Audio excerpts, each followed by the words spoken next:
Yes, hello, hi. Welcome, new moon in Capricorn, the first lunation of 2024. Yay, this is exciting. It really is, because Amu and I, if you don't know already, Amu and I committed last year to doing to sort of celebrating and ritualizing, ceremonializing every lunation. So that means like 24 or 25 roughly, and we did it. It was 2022, so Oh yeah, so it's a little more than yeah, we started in 2022. yeah, man, we did right at the arse end of 22. So we do the new moon and then we do the full moon. It sounds so far now. It was just a year ago, but Ancient history. But here we are in 2024, and it's the new moon in Capricorn on the 11th of January 2024. But first, a little announcement. The Black Queen of Pentacles Discord community is now open. You can join for £8.88 a month, and for that you'll receive daily tarot readings, weekly video calls on everything from sovereignty to spellcraft. It's the International Online Witches Coven. You're going to love it. Yeah, the link tree to sign up will be in the comments. And yeah, start your membership today. Our next video call is on Sunday 21st, no, 14th of January. And that one's on how can we become more sovereign. So grab your subscription to be on that call. yes. Awesome. So what's going on? What's going on in the skies with the new moon in Capricorn? Yeah, about the new moon. First of all, it's gonna be kind of explosive, transformation kind of vibe. And things that you have to know, first of all, is that Capricorn is all about career and ambition. So focus your intention regarding this.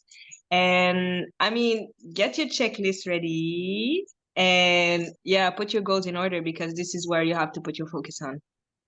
Amazing. Yeah, it's interesting, isn't it? Because Capricorn, because it's an earth sign, and because the Capricorns that I've known and loved were very like hardworking and dedicated and quite serious people. Although not always, and of course, and it's not just about your sun sign, but that's the kind of perception I have of Capricorn. But actually, it's like a real go-getter, the dedication and hard work can be that of like striving and hardship, or it can be that of just like, I'm getting this, I don't care what anyone says, I don't care that you tell me it's not possible, I'm going for it. So it is explosive and it is power packed, and you can learn a lot in a new moon in Capricorn. So yeah, it's not, don't tar all the Capricorns with that same like steadfast goat brush, that's not all the Capricorn No, has. I kind of love that. Now that you mention it, because my moon is in Capricorn, Oh, and when you said like they want something, they go get it. It's true. Like one of my closest friend, she's a Capricorn, Sun Capricorn, and it's like she wants something and she's gonna do everything to get it in terms of getting the information, getting mentally ready, getting physically ready. So it's all about achieving your goals basically. yeah, they don't give up, do they? I think Capricorn might be one of the not mutable cardinal signs, if I remember rightly. I'll have to check that up. But basically, yeah, they're Yeah. tenacious. They're not like the mutable signs where we start things, we initiate, we ignite, but we don't always follow through. They're the other people who, like, we might get it started for them, but they'll be damn straight that it gets finished. Yeah. We love our Capricorn friends. Now that you've mentioned it, I'm just trying to look up what I have going on in Capricorn, if anything interesting there. But yeah, bear with. I'm just sort of humoring myself now. Okay, so I have Mars in Capricorn, Neptune in Capricorn, and Capricorn's in my second house of money. So that must be a good place for it. Or is everybody's there? Is it? No. No. Okay, that's No, good. it's not the same for everyone. Yeah, so Capricorn in the second house, because the second house is about cash and values and properties and possessions. So I'm pleased with that. Thanks, Capricorn. Um, Talking of which, we can now move on to which houses are impacted for each of you lovely people. So when the new moon is in Capricorn this January 11th, if you are a Capricorn rising or sun, it is in your first house, which is all about like the way you see yourself, your image, how you come across, basically, and Your personality. personality, exactly. And if you're a Sagittarius rising or sun sign, you will be impacted. The second house will be impacted, and that's about cash, property, possessions, values, including how you value yourself. So I'm going to speak to my one here because as you know, I have Sagittarius rising.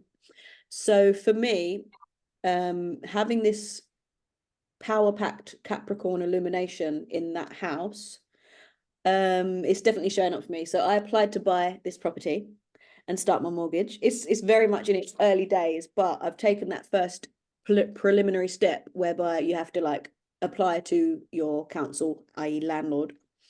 So I've filled out that form and they have, and then the next thing will be that they tell me how much it costs, and then I have to seek a loan from the bank to cover that cost, and then I start buying it. Like, yeah, so that's happening. I've also got 3 days of paid work coming up, which doesn't sound like a lot, but because Christmas was so dry, in terms of like, yeah, there was just no work going. That's really good for me, and I'm happy about that. And I'm just feeling really optimistic about my earning potential and the possibility of like achieving wealth and, you know, wealth accumulation and owning my property. Like all of those long range goals feel like a little bit more tangible than they sometimes do. And I've been Yeah. able to maintain a positive outlook on money and wealth lately. So I've just been feeling gratitude for the fact that I could work, you know. Yeah, there hasn't been any work, but I'm in good shape physically and mentally, so that whenever the work is available, I'm just like, yeah, cool, I can take that. So yeah, I definitely feel that one. We've also got Scorpio, Sun or Rising. That would be your third house of communication, siblings, neighbors, quick trips, and early education. Libra, Sun or Rising, your fourth house is impacted. That's all about all things domestic, so home and family, where you belong and your past. If you are a Virgo, Sun or Rising, your fifth house is being impacted, and that's all about romance, creativity, kids, yours and other people's, and love affairs and the pursuit of pleasure. If you're a Leo, Sun or Rising, it's going to be your sixth house, which is all about daily routines, including at work and your health and your duty. I believe, Ms. Fang, that's going to be including you, is it not? Yes, Leo rising. Yeah, the sixth house. I feel, well, maybe I'm a little bit in advance because I'm gonna talk about the ninth house as well, Taurus. So basically, I feel like I've been fixing my daily in order to match the bigger picture. So the way I didn't have my laptop for over a month, almost 2 months. So for me, it's like I lost the habit of waking up, doing my morning routine, and then start working. You know, so it's been 2 days now. This is what I'm doing, and it just feels great. It just feels aligned. So I'm going to continue on that path. Yeah, man. It can feel like a boring house, the sixth house, but it's like we say, isn't it? Like each day builds up to your month, to your year. So if you're not doing the right things in your daily life, then you're not going to achieve your more long range goals. So Right. You know, when they say being in the present moment, this is what it means. Yes, enjoying what's happening right now, but also what can you do right now in order to be where you want to be tomorrow or next year? absolutely. And it could kind of always, I mean, it always makes you think of cyclical life because I'm obsessed with it. But like we speak a lot in the Coven about, you know, the phases of a woman's cycle and how we can best utilize those. And I feel like the sixth house is important for that because, like, yes, women are on this more 28-day cycle and fluctuate with that. But of course, we still have to live on this earth where, you know, you have a 24-hour Babylon. cycle where it gets dark at a certain time and you have to sleep and eat within those 16 hours of daylight kind of thing. So yeah, I like sixth house. I think it needs to get a bit more shine. So I'm glad you've got it there. Yes. Are you going to pass Let's the ball? continue with the Okay, seventh house. perfect. Do you want to do it or shall I? So if you have Sorry. No, sorry. I didn't know if we were splitting it halfway, but we are. Good. Yeah. If you have Cancer placements on or rising, your seventh house will be impacted, which is about partnership. So could be marriage, business partnership, friendship, family members, any kind of partnership. Then we have Gemini eighth house, which is about sex, letting go, regeneration, other people sharing. So basically what's circulating around you and your energy. Yeah. So with regards to this, eighth house, I quite like eighth house. It's kind of spooky. I always think of eighth and 12th house as similar. They're kind of like the spooky, deepest, darkest houses. So this is definitely TMI, but I've been feeling unseasonably horny these last few days. Also entertaining the notion of like a significantly older man as a romantic partner, which I guess is taboo, you know, like it's not, you know, it's not illegal what I'm doing or anything, but in society, it's kind of, it raises eyebrows, put it that way. So that's been going on. So that's the taboo part. And I guess again, it's kind of similar to the cyclical life that I was speaking about. Like, I shouldn't be horny right now. Like, in terms of where I am in my cycle, it's not the In horny your cycle. So it's like, oh, that's interesting. Like, is that the eighth house energized that's getting me like that? Because, yeah, technically, I mean, obviously the cycle is a living, breathing thing. So we don't just say, oh, well, I'm day 6. I couldn't possibly be aroused, of course. But still, it's been a bit of a shock to be like, right, I feel like I'm ovulating and I'm not. Or maybe I am, you know, you can ovulate early, maybe I am. But I just think it's interesting that that eighth house is getting this energized moment from the new moon in Capricorn, and I'm feeling it in that way. So yeah. I won't say any more about that. Probably best. All right, let's go with the ninth house. Taurus's placement, sun or rising, your ninth house will be impacted. So it's all about exploration, your higher education, your philosophy, also travel or religion and your higher self, if I could say that. So yeah, as I said, I'm building my daily to match the bigger picture.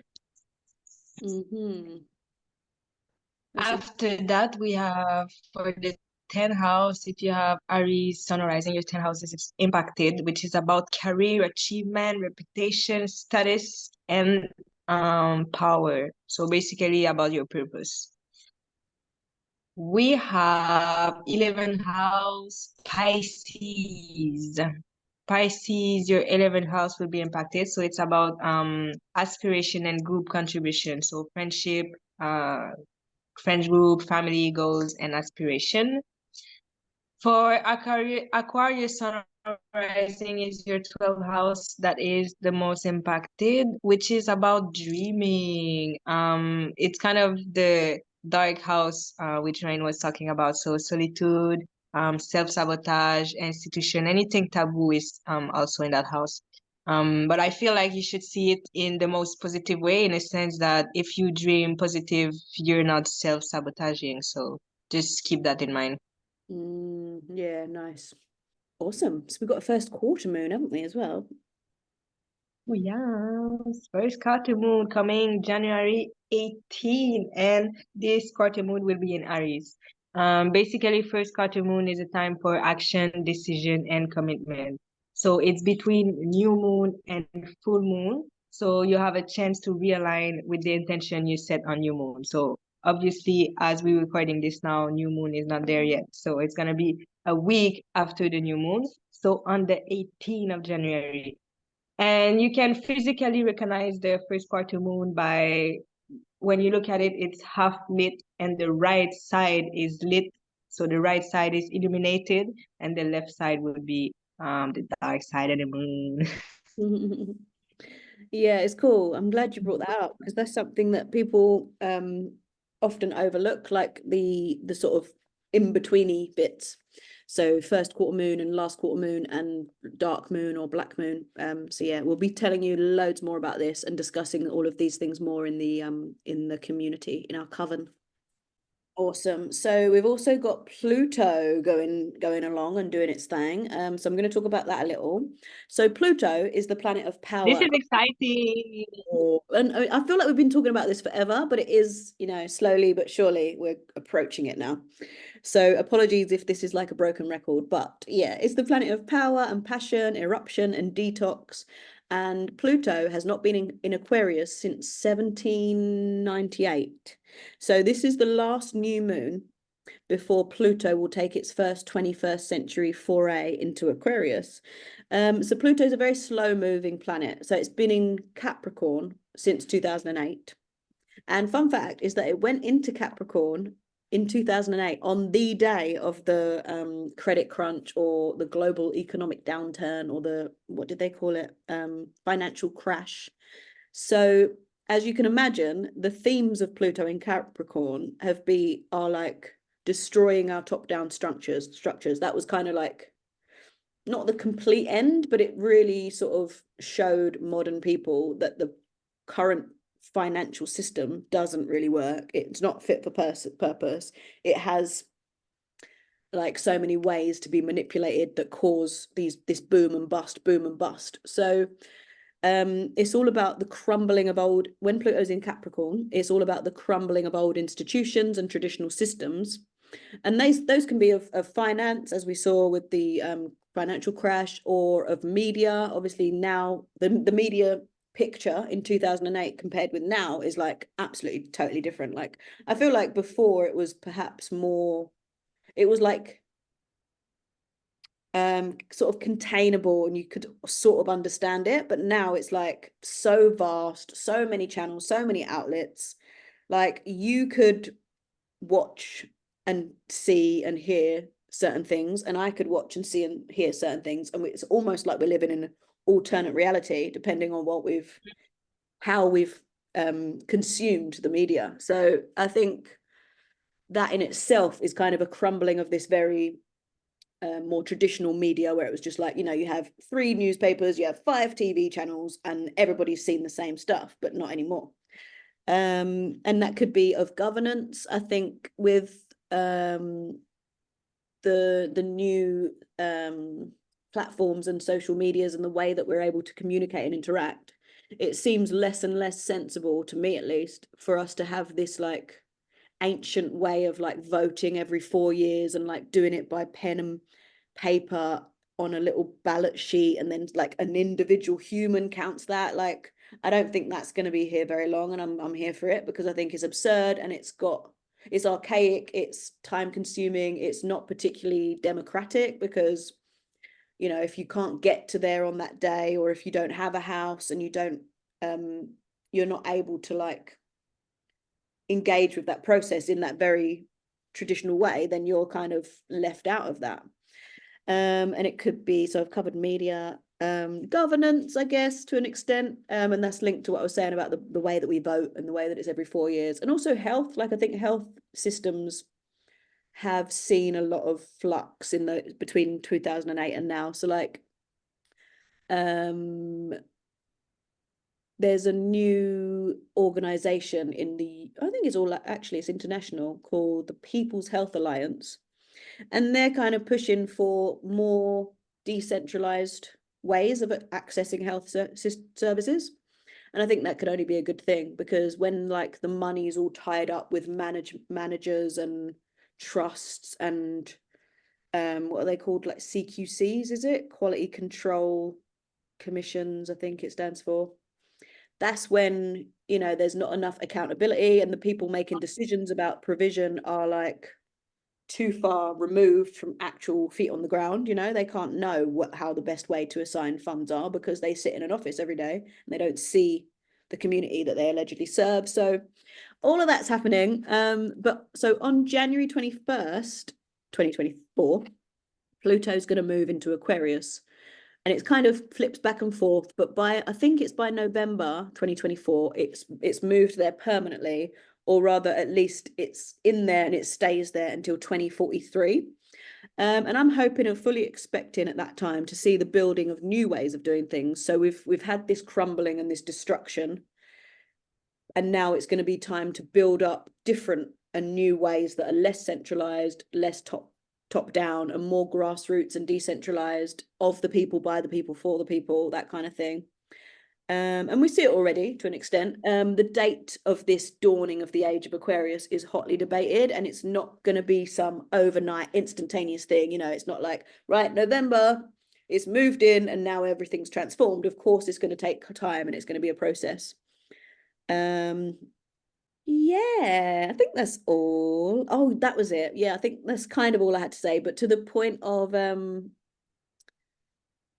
about health systems and different systems crumbling, like I heard on the radio yesterday that often in England the doctors are striking, and I heard on the radio yesterday that they're striking because they earn £16 an hour, and these are people who have trained for several years, decades sometimes, exactly. And you know, they're doing allegedly really serious, valuable work that everybody needs.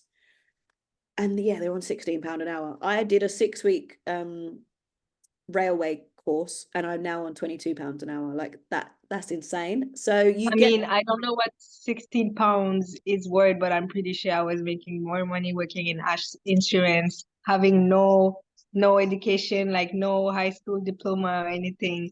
Exactly. So this is partly why, you know, there's less and less prestige, there's less and less appeal to these jobs. So it becomes less and less, you know, people aren't going to train in them. So therefore we aren't going to have the staff to run that system the way that we have run it in the past. And honestly, I personally think that's a good thing. But I appreciate that I'm in a privileged position whereby, you know, I don't necessarily desperately need these free services, but yeah, I personally think it's a good thing, and it will force people to take responsibility and control of their own health and lives. Yeah.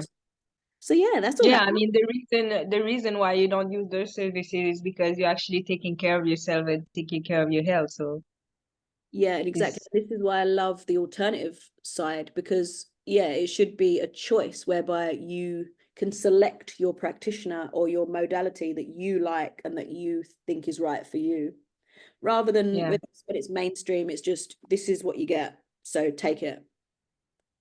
And yeah, that's not necessarily the best for everyone. What else have we got? Oh God, I feel like I've just talked for an age, but we're nearly there. So Mercury is moving into Capricorn, and Mercury on January 14th, sorry. So Mercury is this quick mercurial planet of communication, media, and messaging, and it's getting energized by the sign of career, ambition, and money. So yeah, utilize that on the 14th. We'll give you a little reminder on Instagram or the other socials on the day. But yeah, just be similarly to this moon, just really be bold with your career aspirations at this time, because it is the astrology supports it. And then Mars has been out of bounds for a while now, and it stays out of bounds until January 23rd. So this can give an exaggerated sense of anger, and it often brings with it a fight for social justice and liberation. So I think we can probably all see the kind of larger ways in our world that that's playing out. So just be aware of that, and yeah, just try to utilize it to one's benefit, or rather probably. Yeah, I feel that. I mean, even on a smaller scale, like I mean, you know what's happening around me, but the justice, like you know how we each have our own reality, and I guess the sense of justice is different for everybody. So it's just there's a lot of movement around me, and there's a lot of injustice that I'm able to acknowledge and see, and it's getting me angry. And I don't like to be angry, especially because yes, it's part of my surrounding, it's part of my reality, but nothing is directed straight to me, but it's still making me angry because I see it, and I'm yeah, I'm witnessing it, and it's bothering me. Yeah, and that's, So I have this kind of, you know, that, when you have to detach yourself. yeah. Yeah, that is the Aquarian thing, isn't it? Of just feeling annoyed and upset and all of that for on behalf of others, you know. It's Aquarius is this very like global sense, isn't it? So Mm. that makes sense with the Pluto going there. And I think we'll probably likely see a lot more of that. It reminds me of there's been a lot of like solar flares and this galactic current sheet like ripples, and it's been rippling a lot more than usual. And I think that in itself, and it's kind of a reflection, it's kind of like chicken and egg, what came first, but that means that there's a lot more light on this planet than ever before. And you might think like, oh my gosh, absolutely not. Like, how? Look around. But I think that's how it plays out. When there's so much light, it illuminates the dark and it kind of gets worse before it gets better. So take heart in that, you know, that if there's a lot of turbulence and crazy stuff happening around you, near you, within you, that probably means that you are taking on board a lot more light and you will get through that at one point. Mm. Yeah. I I think love that. yeah, me too. Yeah. I think it's a really good time to start our ritual. Yes. Yeehaw! Okay, so we are gonna bury our it's new moon, sorry, ignore me. So we're gonna bury our new moon intentions this time because it's in an earth sign. So I've got my plant. Yeah, I set up a few goals for myself Fantastic. for, I'd say, January. And I'm happy about what's on the list. Oop, I don't want to show too much. Oh, so you're not gonna share with us, or are you? Oh, yeah, of course. It's just because I was showing the list on camera and I'm like, it's not time. Okay, well share with us verbally. Let's hear it. All right. So I want a website. I'm gonna build that for well, my crochet business. Also one website for bqop is also there on the list. Presence consistent. So the way I've been um like on and off on social media, I want to be more consistent. I'm going to be more consistent this month. I feel like it's going to be easier for me because I have every tool I need to succeed. And I want to crochet more. Like even if I don't have no order, I want to build like other things that could be sold in the future or whatever. Just I mean, it's a way for me to practice. It's also a way for me to show people what I'm able to do. So even if, because sometimes people don't know what they want. So you have to show them that, yo, I can do this. So if you want it, just ask for it. Absolutely. And this tarot course, Yeah, January, we need to. we need to do that. It's okay. It's still winter. I mean, where I live, it's still winter. So yeah, but we go and get there.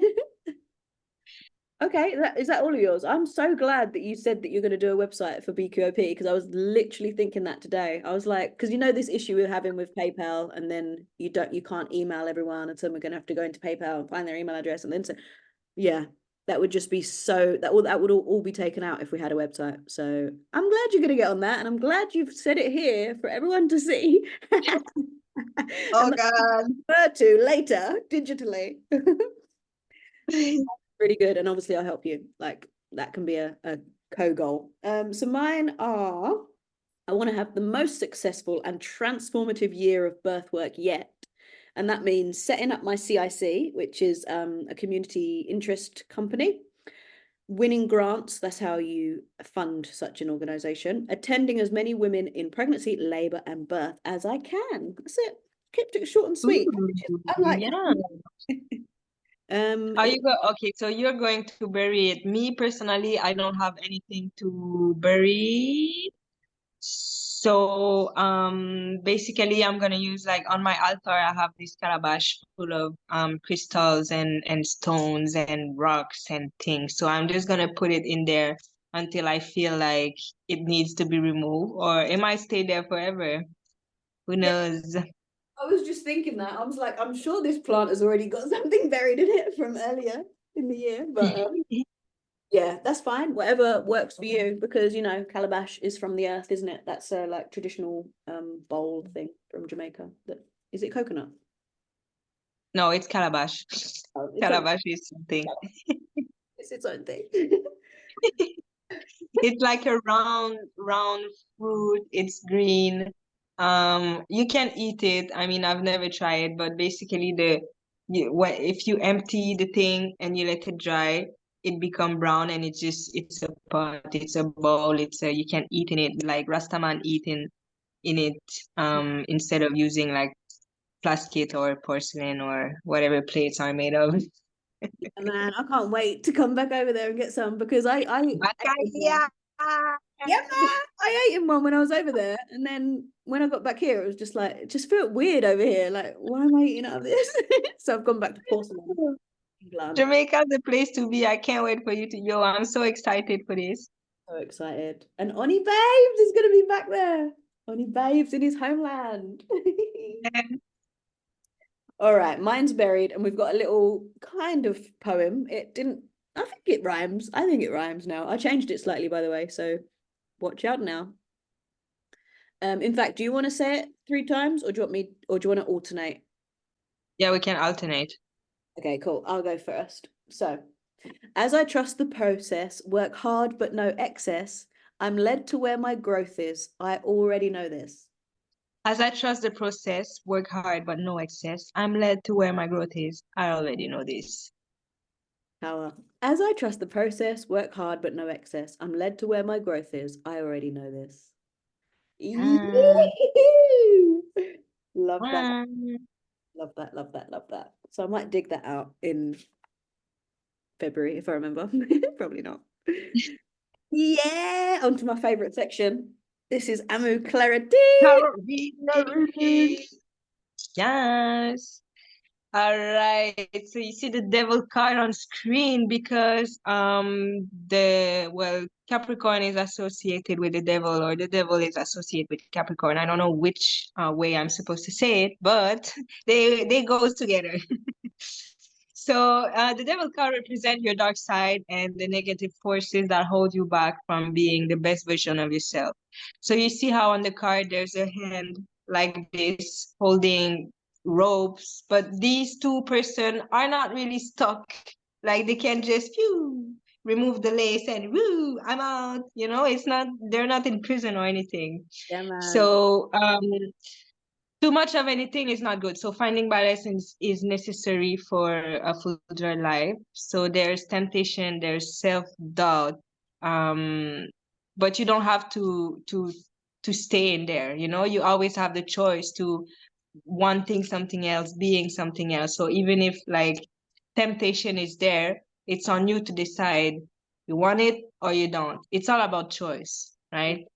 So when the devil shows up in a reading, see it as an opportunity to bring negative influence into your conscious awareness. So then you can make a choice. You know, you can take action regarding if you want this thing to hold you back or if you want to move away from it. Raw. Okay, deep. I deep that. Oh my gosh, yeah. I've quit coffee this year because I just noticed like when I started drinking coffee, I would have 1 cup a day, if that. No, in fact, I'd have like 3 cups a week, and then it became 1 cup a day, and now it's like several cups a day. And I was like, nah, I can't. I have to stop because I'm addicted. So I've stopped, and I had like this horrible caffeine headache the second day. Like after about 24 hours, I got this caffeine headache, and I would usually get the caffeine headache, and I'd just have another coffee, and then be like, okay, yeah. But now I've pushed through, and I'm feeling good. I'm just drinking berry tea. Good. I've never had that. You know, I used to drink coffee every day, like 2, 3 cups a day because I was working in an office and coffee was free. So, you know, but I've never had that addiction or, you know, it's really, I enjoy drinking coffee. I love the taste of coffee, but I don't like that rush that comes with it. So, you know, when I drink coffee, I'm like, Yeah, it's yo, crazy. if I drink a whole cup, I'm like, Yeah, I'm like, I can't. how is this legal? Like, this I is not can't. ecstasy. This should be class A. Seriously, this thing is a drug.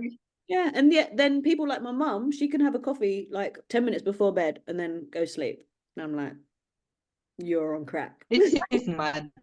It's madness. Fantastic. All right, I'm gonna keep that in mind. That devil But card. you know, when you think about it, like um the drug they give to hyperactive kids is even, it's like speed, but it's like you use so much energy that it's calm you down. So coffee is the same thing. Yeah. I can feel that my adrenals have been like just caned when I've had like 2 or 3 a day. When I go to bed at night, I'm like, fuck me, I'm Exhausted, yeah, because your body was working so hard all day, even if you and never for what? realized, because you had too much energy. Yeah, and for nothing. Like I don't get much more done because it's like that frenetic energy of like, ugh. Yeah, yeah. We don't like coffee that much. I want to pull a card. Can I pull a card? I mean, if you can do it in 1 minute 59. Go, speed round.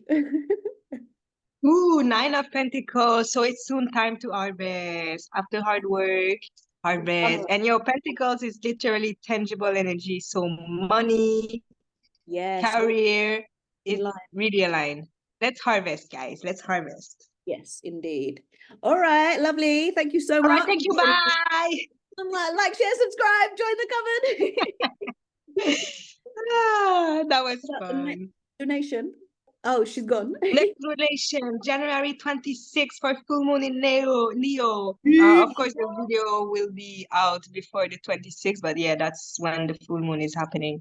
So until then, be safe, enjoy your life. Love you. Enjoy.